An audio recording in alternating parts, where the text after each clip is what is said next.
Hello Reason people, Pooh Bear here and welcome to my channel. This is really a follow-up video to my Randomizer 3 video I released the other day, just to go over a few things which I sort of missed out, and I actually introduced a few new files. I'll start off with them. I've actually introduced these 3 new files, and starting at the bottom we've got Randomizer All Banks version 3. What that is really all these banks have been rolled up into one combinator, so you no longer have to join them up together. We also have this Randomizer All Banks All Off, and basically it's the same as the All Banks. The big difference is every single EMI is turned off. And I know you might be thinking there, hang on a second, we're meant to be randomizing, how you can turn everything off. Well, I will show how this bank will come in quite useful for doing variations.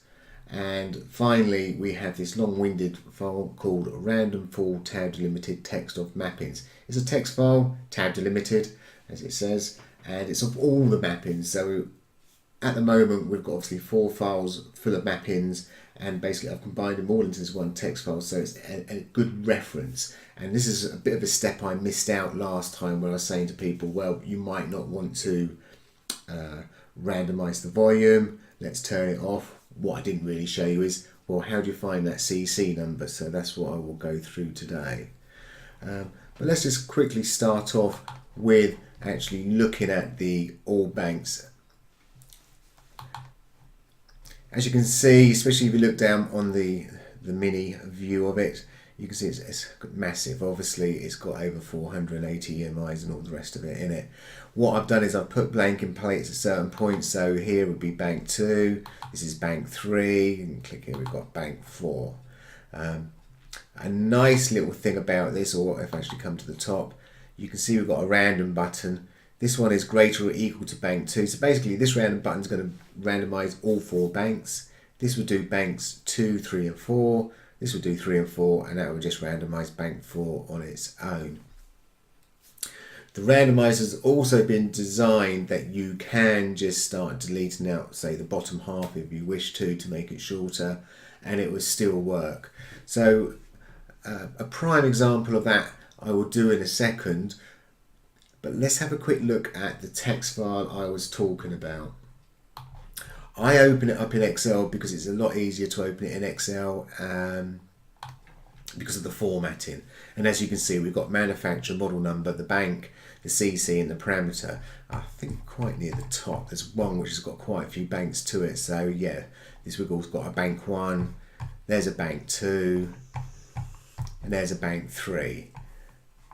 So here we go, bank 3, CC 44, macro 2. So if I wanted to turn that off, I need to go to bank 3, so here's bank 3, then we go to obviously CC 44, and we just turn that off, and it's that straightforward. So one of the things I do obviously again like about using Excel is obviously we can apply filters. So let's actually go and find a device, and a device I quite enjoy playing around with is obviously the Hydronixis, and here it is. There's only 68 parameters to play with in this. So the first thing I'm going to do is I'm actually going to restrict down my 4 bank one just to 68 parameters. Now this will take a little bit of time to get these all deleted out. So what I'm going to do is, obviously here I am in bank 1. I'm going to go down to 68. In fact, I'll be going down to 69 to be perfectly honest with you. There we go, there's 69. Then I'm going to go to the end, as I say, and then you can just delete them all, and the randomizer will still work. It'll take a few seconds for this to delete out. So it doesn't matter where you chuck the bottom half off or the quarter half off, it can be halfway in between a bank. The randomizer patch is designed in such a way, yeah, you can do this and it'll work. And as I say, the reason you might want to do this, like with the case of the Hydronixis, there's only 68 parameters that we can control. So let's keep that patch down to 68 parameters. It'll load a lot quicker. It'll take a few less resources up, and they're the sort of reasons why I would do this. So let's bring that Excel spreadsheet back up again, and as you can see in here, we've got volume. So as I said to you before, volume is something that we don't want to automate. Another good thing not to automate are things like either semitones, the sense, sometimes called fine, because these kind of screw the sound a bit before you've even started. And obviously, as I said before, volume's quite an important one, because it's no good randomizing it and having it round 0, so you obviously won't get any sound.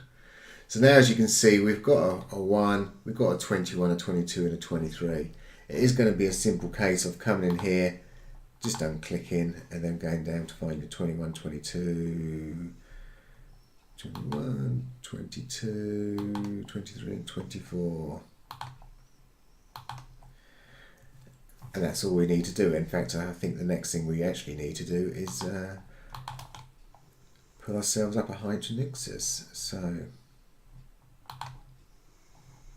there we go. One thing I have done as well already is I've actually taken control of these buttons on my Nectar itself. So I actually just quickly pull that as well, so you can see what I'm doing. So as you can see, I'm actually randomizing, and the volume's not changing, nor are the semi or the sense in this particular case. Because we're randomizing everything, you do tend to get, again, a lot of misses. You might get something semi-interesting.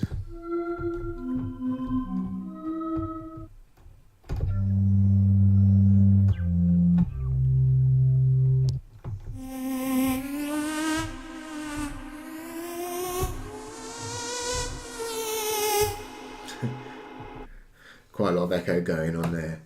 So that's how we can obviously sort of limit things. This is how we can actually use this Excel file to go through and actually start limiting.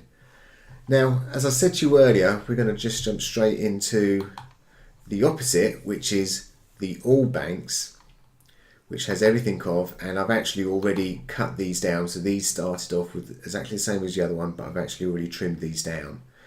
And as I say, because it's all off, I've actually got something set a bit further down. And this is what I refer to as a variation. I've also got this one here, and I've actually configured these again to run on my Nectar between a couple of different buttons. So in this one here, again, I've chosen some other options which I'm going to actually randomize. As you can see, I'm not randomizing everything. And I don't think I actually put anything in the third one yet. I think that's something I was just going to start playing around with a bit later. But yeah, it's empty, I think. And the whole point of these is, as I said to you, these are going to be more to do with variations of existing patches. So let's quickly go into the browser. Let's go to Hydronixus, and in fact, let's go down to some of my patches. Here we go, PB, and just, it doesn't really matter what we're going to grab, because we're actually going to go over it and start off with this one, I suppose. So there's the patch. Let's do a quick variation of this particular patch.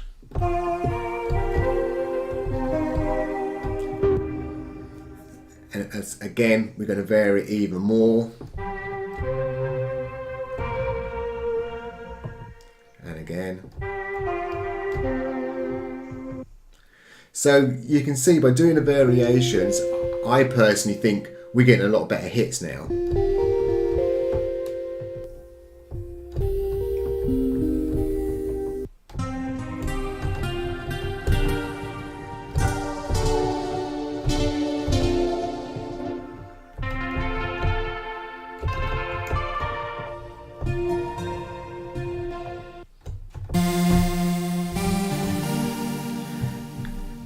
And that's what I like about the variations. And again, so then like I say, let's grab this kind of patch.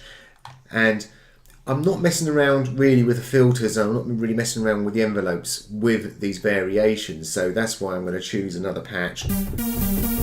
What might be a slightly sharper.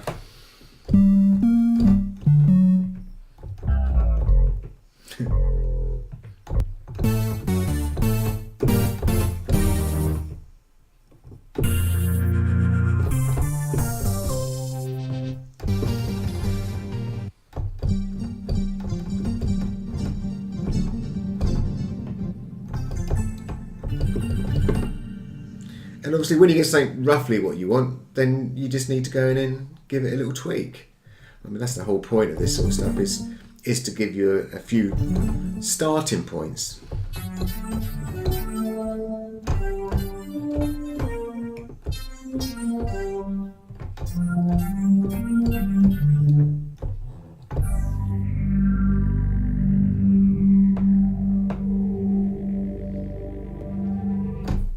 And to be honest, I actually like them being split off from each other, so I can then obviously mess around with the effects, and I might come up with something which sounds, you know, effecty quite good, and then obviously I can then start changing the actual lead instrument itself. We can obviously go another step further, so I've got another bank here, and we could maybe start randomizing some of the envelopes, or even looking at the cutoff filter. But I'll leave it there for the moment. So that's really the whole point of this file. This is the main thing we're looking at, is this is the mapping file, and this is how we can read it, and this is how we can restrict what we're doing, or in this case what I refer to as a variation. So I can take existing patches and just tweak a few things very quickly by hitting a random button. Obviously I think effects work really well, and as I say, careful what careful. Think about what you are randomizing and how much effect it really will have on the sound. Because at the end of the day, what we want is to produce nice random patches which are going to be workable most of the time. Okay, well, as I say, this is a very short video. I hope that made a little bit more sense, and I hope I haven't waffled too much. Okay, happy randomizing, and bye for now.